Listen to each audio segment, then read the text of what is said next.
Attention. Poutine, Poutine, Poutine, Poutine, Poutine, Macron, Macron,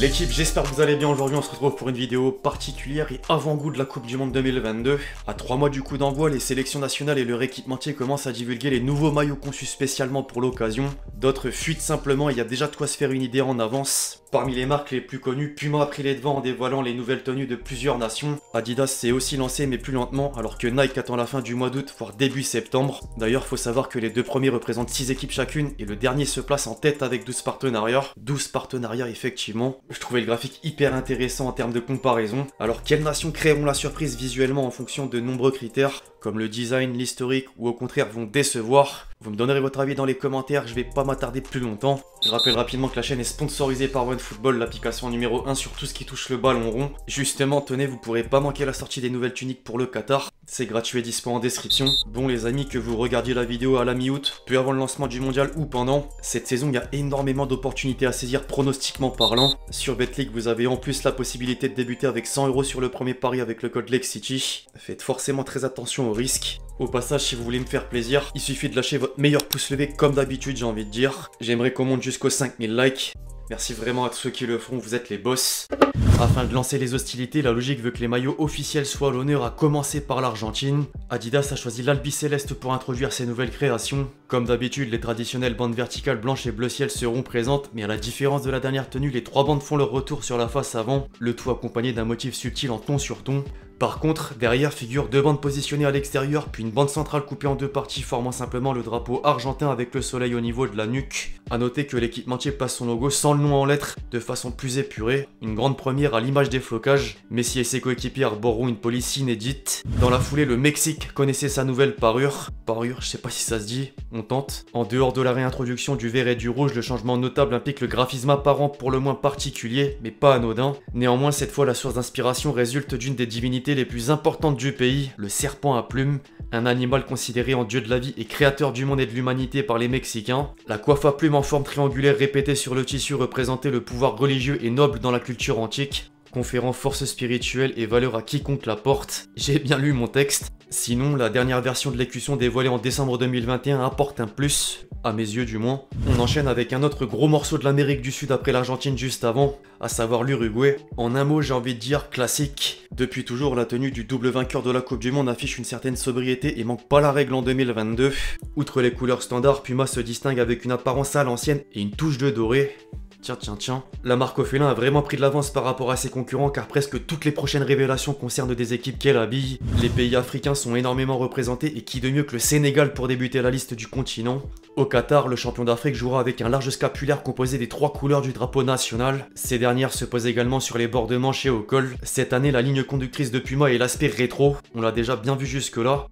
Figurez-vous que cette particularité se trouve très marquée pour le Maroc. Le petit clin d'œil à mes Marocains au passage. La sélection marocaine remet à l'ordre du jour un design datant de 1998 avec une inversion des couleurs sur le maillot principal. A l'époque, le vert se plaçait sur la quasi-entièreté tandis que le rouge formait un bandeau horizontal au niveau du torse. L'équipementier vient s'intercaler au centre. La nouvelle tenue du Ghana s'inspire à son tour du milieu des années 90 et notamment de la période 96-98. Le retour dans le passé alimente toujours les souvenirs. Par-dessus la base blanche, l'association rouge-jaune-vert apparaît sur l'extrémité des manches. L'étoile noire symbolique, elle, s'installe toujours en plein milieu.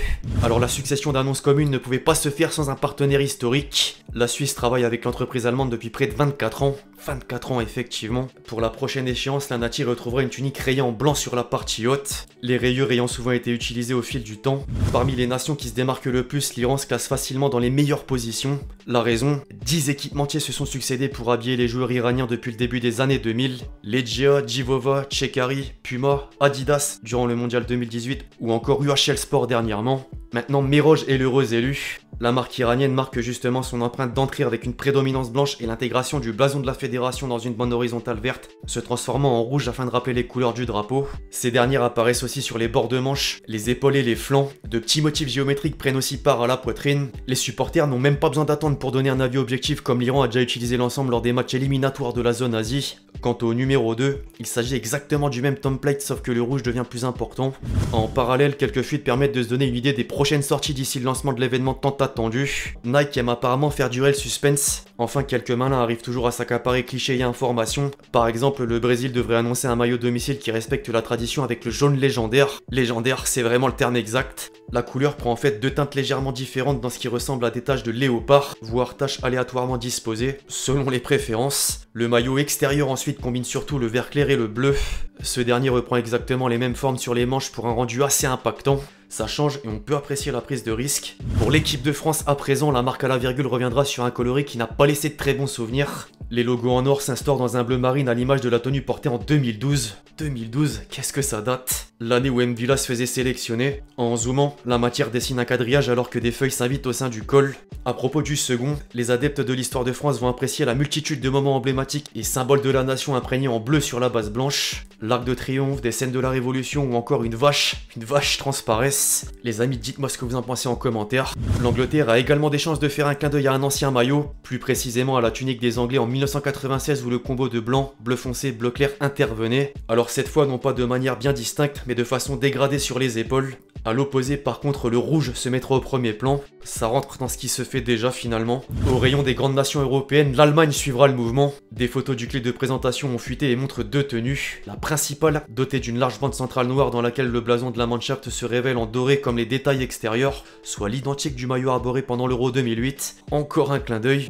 Puis l'autre qui se caractérise d'abord d'un noir avec la présence d'éléments rouges ou marron foncé en fonction du jugement. Le flow est tout simplement titanesque. Des streamers espagnols ont collaboré avec les dirigeants de l'équipe d'Espagne pour teaser ses prochaines pièces. Des streamers espagnols, vous avez bien entendu. Certains reconnaissent peut-être Mario. Il y a très peu de choses à dire sur le maillot domicile au vu de son aspect simpliste, hormis peut-être la réalisation du col original. En revanche, la tenue de remplacement interroge. L'Aurora sera munie de touches de bleu, l'une plus claire en fond pour laisser la deuxième former des genres de vagues. Je savais pas trop comment décrire. Heureusement, les trois bandes Adidas sur les épaules reprennent tout de même les couleurs phares. Celle sur le logo qui a changé d'ailleurs. L'ancien s'est transformé en quelque chose de plus minimaliste. En parlant de logo, tenez, la Serbie va prochainement annoncer le sien. Un aigle rentrera apparemment dans un fanion plus ou moins épais.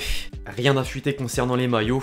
Le Portugal à présent est susceptible de présenter un design rappelant celui de Monaco en diagonale, une moitié rouge et une moitié verte. La tunique numéro 1 n'a absolument jamais pris la combinaison dans le passé. Ça peut donner un super rendu en vrai. Deuxièmement, la Seleção va rester sur quelque chose de plus familier avec un blanc dominant sur lequel se dispose une bande horizontale aux couleurs du drapeau. Les Pays-Bas feront normalement un air de déjà vu avec des nuances d'orange sur l'ensemble primaire. Le but serait de faire le lien avec la fourrure d'un lion, le symbole présent sur l'écusson de la fédération néerlandaise. Enfin, la Croatie affichera le damier rouge et blanc habituel mais un peu modifié. Il s'efface à certains endroits faisant mieux ressortir les logos au milieu.